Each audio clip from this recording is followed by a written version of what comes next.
Hello mga Mimas and Pipas! Another day, another voiceover na naman tayo for today's video. At dahil maghapon na brown out, meron kaming unplanned getaway. Kasama ang mga people na ito at dalawang tricycle kami. At syempre dahil unplanned nga ay nakailang stop nga kami para bumili ng aming mga dadalhin doon sa resort. First stop nga namin ay bumili ng karne at isda. At ang next stop nga namin ay para bumili ng mga prutas para sa mga bata. Syempre may nakita akong melon kaya bumili na din ako. At pagkatapos nga ng maraming stop ay on the way na nga kami sa aming pupuntahan na resort. Yes, dahil walang budget ang Mima nyo ay dito lang kami sa Inarihan Farm and Resort. Wow! Actually, first time ko dito pero maganda pala siya, akala ko hindi. Entrance pa lang ay Instagrammable na. Super nice nga ang place, lalo na ang nature. I really love nature. Kaso hingal-hingal ka lang talaga baba taas sa kanilang hagdan. Pero worth it naman kasi maganda ang nasa baba. So pagkatapos mo ngang bumaba sa 98 steps, ay ito ang bubungad sa'yo.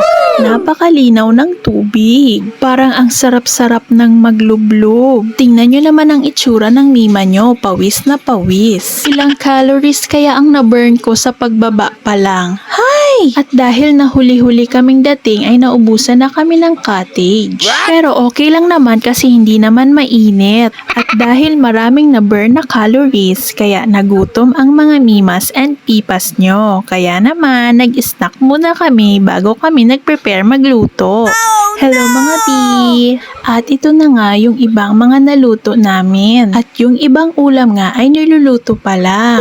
Wala tayong budget kaya yan lang ang ulam natin. Ay for the go! Masaya talaga pag may ihaw-ihaw pag naliligo kayo. At nag-start na nga silang magbaba dahil sobrang init na daw.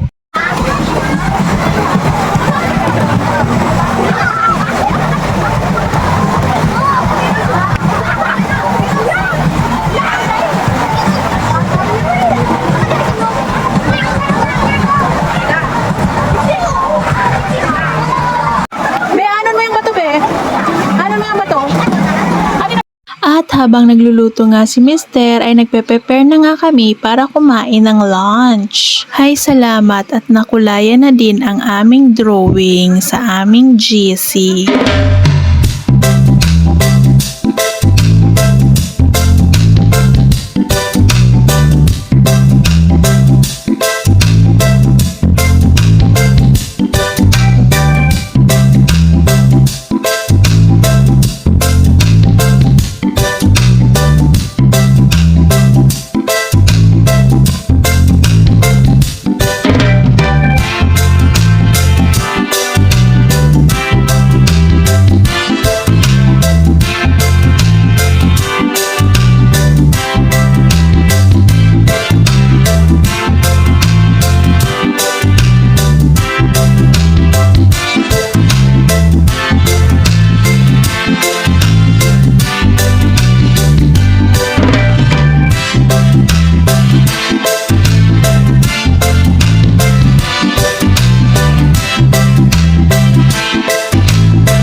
At super nag-enjoy nga kami sa malinis at malamig na tubig ng Inarihan Resort. Kaya naman sa mga oras na ito ay pataas na nga kami dahil uuwi na nga kami. At super hingal nga yan, B, pataas.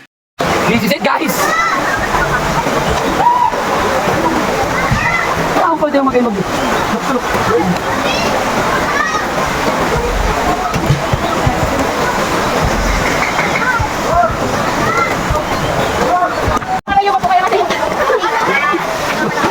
Grabe! Ayan na! Dali na ka mo! Hoy, traffic na! Gusto mo dali mo? Hello po! Welcome to our vlog. Say hi everyone! Hello! Hello Bicolandia! Welcome! Inarihan Resort. And Ayan, shout out to all the people here in Naga City. Ayan, ito po yung epekto ng brownout. All the people of Naga City here at Inarihan Farm. Napapasigaw na lang po sila. Napapasigaw sila sa pagod. Ginusto nyo yan. Deserve nyo mapagod. Walang susuko! Laban lang mga kapamilya! Kaya nyo yan! Ayan. Ginusto nyo yan, di ba? Akala nyo di traffic ha? Traffic! Namagaw na gulo! Traffic! Maging mabuting tao tayo. Iyan, tamod. Oh, don't say that! It's a bad words here! Ate, huwag kang mapagod. Ang buhay hindi karera, tandaan mo yan.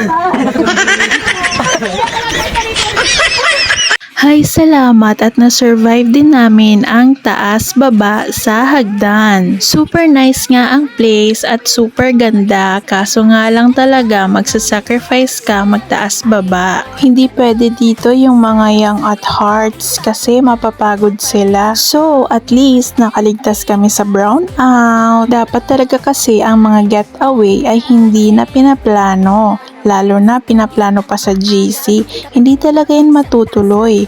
Pero kung abrupt at saka walang plano-plano ay natutuloy talaga yan. Maso-surprise na lang kayo. Kaya hanggang dito na lang po. Salamat po sa inyong panonood. Yun lang po, share ko lang po sa inyo ang aming happenings for today. Again, thanks for watching. Follow for more. Bye! Hindi basta-basta, solid ang galaw. Kahit anong hamon, kayang lampasan. Wow! Para sa pamilya, todo kayo dya. Super mom level, walang kapantay, ha! Mommy Chel, ay for the go. Sayaw-sayaw kahit pagod na.